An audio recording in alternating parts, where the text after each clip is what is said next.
Россия использует частные авиакомпании для тайных военных перевозок. Расследование Dallas Analytics публикует на своей площадке The Insider. Минобороны, давайте разберемся, РФ использует формально гражданские самолеты для перевозки военных грузов. Слушайте, самолеты используют на государственные деньги для перевозки каких-то личных собачек. То есть к этому мы все привыкли, давайте все-таки попробуем понять, что тут может быть нового и удивительного. Выяснил проект Dallas Analytics на апрель 2022 года в российском коммерческом авиапарке было 1287 самолетов, из которых 60 не использовались в коммерческих перевозках и работали на госструктуры и аффилированные предприятия. В этот сегмент входили 223-я эскадрилья госавиации, подчиненная Минобороны, действовавшая вместе с родственной 224-й летной частью, выделенной из ВВС для коммерческих грузопереводов.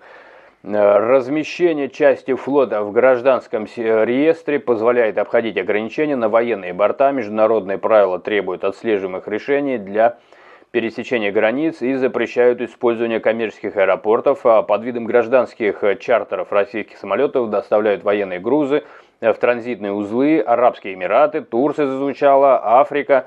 В 2023 году Минфин США внес 223-ю эскадрилью в санкционный список за перевозку наемников, ЧВК «Вагнер», оружия и ресурсов через Сирию, Судан, Мали и Центральная Африканская Республика. Под санкции также попали 224-я летная часть и ее гендиректор Владимир Михейчик за использование номинально гражданских Ил-76 для переброски баллистических ракет из КНДР в Российскую Федерацию. Расследователи также утверждают, что военная логистика опирается на частные авиакомпании.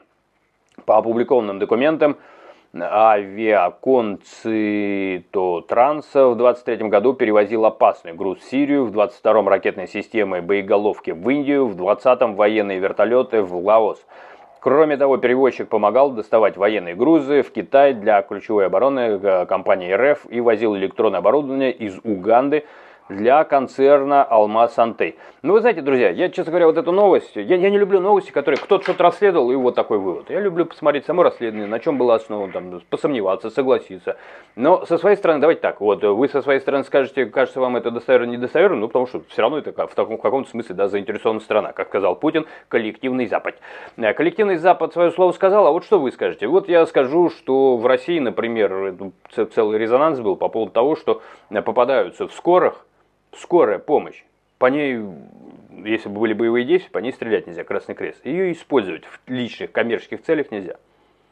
И был резонанс по поводу того, что не просто используют, а как такси, которое объезжает пробки с краю, под мигалкой, в аэропорт, там чиновнички ездят. И как-то выходил из-под сукна, еще раз, разгорался резонанс, спор на эту тему. Другой разговор, да, можно, конечно, поанализировать, было ли что-то, дошло ли до суда, в чем я сильно сомневаюсь, поэтому даже не стал специально смотреть. Но из-за вот этих воспоминаний я не стану сразу говорить, что раз заинтересованная сторона, раз противоборствующая, значит вред.